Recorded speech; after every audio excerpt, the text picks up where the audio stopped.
महोदय, मैं रक्षा मंत्रालय की मांगों का समर्थन करने के लिए खड़ा हुआ हूं।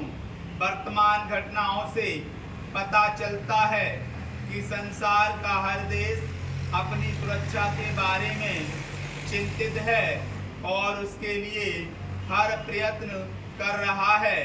इस दृष्टि से अन्य देशों की तरह हमारे देश में भी रक्षा मंत्रालय का महत्व है। मुझे इस बात की खुशी है कि जहां अन्य मंत्रालयों की उनके पिछले साल के कामों के बारे में काफ़ी आलोचना हुई है, वहां इस मंत्रालय की कम आलोचना हुई है। इससे पता चलता है कि इस मंत्रालय ने पिछले साल अच्छा काम किया है।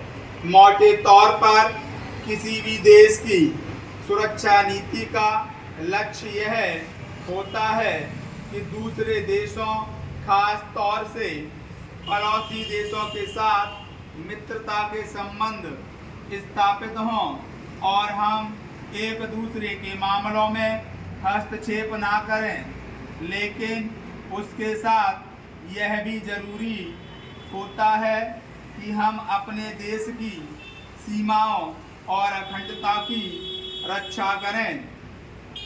इसलिए हमारे देश का यह कर्तव्य हो जाता है कि हम अपने पड़ोसियों के कार्यों पर पूरी नज़र रखें, क्योंकि आज तक हमारे देश पर जो संकट आए वे हमारे पड़ोसियों से आए हैं। 1965 में पाकिस्तान के साथ जो लड़ाई हुई और उसके बाद ताशकंद में जो समझौता हुआ वह सिर्फ कागज पर ही रहा। पाकिस्तान ने उस पर कोई अमल नहीं किया। इस दृष्टि से बहुत जरूरी है कि हम अपने देश की सुरक्षा की हर तरह से व्यवस्था करें। हमारा उद्देश्य दूसरों पर आक्रमण करना नहीं है, लेकिन यदि हम पर कोई आक्रमण करे तो हम में इतनी शक्ति अवश्य होनी चाहिए कि हम उसका डटकर सामना कर सकें। आप जानते हैं कि पिछले दिनों पाकिस्तान को अमेरिका और चीन से काफ़ी मदद मिली है।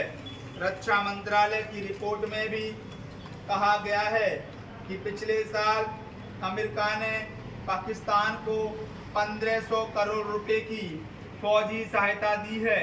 आज जहां हम फौजी सामान के लिए अपने कारखानों की मदद से अपनी शक्ति बढ़ाने का प्रयत्न कर रहे हैं, वहां पाकिस्तान संसार के देशों से फौजी सामान खरीद रहा है। अपनी नीति के कारण वह सब देशों में लाभ उठा रहा है। मेरा सुझाव है कि हमको भी अपनी शक्ति बढ़ाने के लिए संसार के अन्य देशों से अधिक फौजी सामान खरीदना चाहिए। आज तिब्बत की सीमा पर चीन की 1.5 लाख फौज खड़ी है। सभापति महोदय, प्रतिदिन छोटी मोटी झड़पें होती रहती हैं। हमारी फौजें बड़े उत्साह से उनके मुकाबले में खड़ी है। उनके हौसले बहुत ऊंचे हैं, लेकिन हमारी सरकार का भी यह कर्तव्य है कि उनके हौसले को कभी गिरने ना दें। उन्हें हर तरह की सुविधा प्रदान की जाए जिससे उनका आत्मविश्वास बढ़े। मैं मंत्री महोदय से अनुरोध करूंगा कि सरकार अपनी नीतियों के प्रचार का काम ठीक प्रकार से अपनी फौजों से करें। उनको अच्छे हथियार दें। अनुसूचित जातियों और आदिवासी जातियों के आयुक्त ने जो अपना प्रतिवेदन प्रस्तुत किया, उस प्रतिवेदन को देखने से यह प्रतीत होता है कि इसको तैयार करने में उन्होंने बहुत परिश्रम से कार्य किया है। इसके लिए मैं उनको और उनके सहयोगियों को धन्यवाद देता हूं। परंतु साथ ही साथ इस प्रतिवेदन के संबंध में कुछ आवश्यक निवेदन भी करना चाहता हूं। पहली बात तो यह है कि इस प्रतिवेदन को देखने से ऐसा प्रतीत होता है कि इन कार्यों के लिए जिस धन का उपयोग होता है वह 3 साधनों से उपलब्ध होता है, केंद्र सरकार द्वारा, राज्य सरकारों द्वारा और कुछ गैर सरकारी संस्थाओं द्वारा। प्रतिवेदन के अनुसार जितना धन इन कार्यों पर व्यय करने के लिए दिया जाता है उतना धन पूरी तरह से व्यय नहीं हो पाता।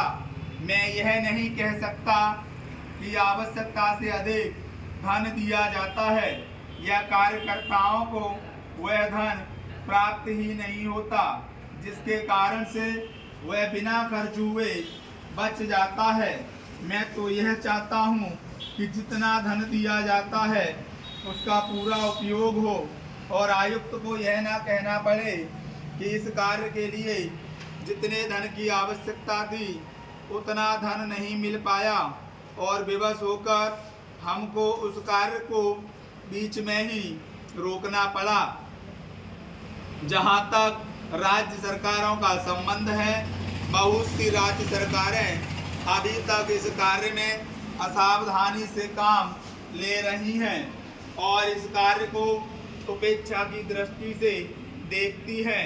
आयुक्त ने इस बात की शिकायत की है कि बहुत सी राज्य सरकारों ने अनेक पत्र भेजने के बाद भी अभी तक अपनी रिपोर्ट नहीं भेजी है। मैं चाहता हूं कि सरकार इस तरफ निष्ठापूर्वक ध्यान दे। राज्य सरकारों पर दबाव डाला जाए कि वे इस दायित्व के प्रति सचेत हों और आयुक्त को उनके कार्य में पूरा सहयोग प्रदान करें।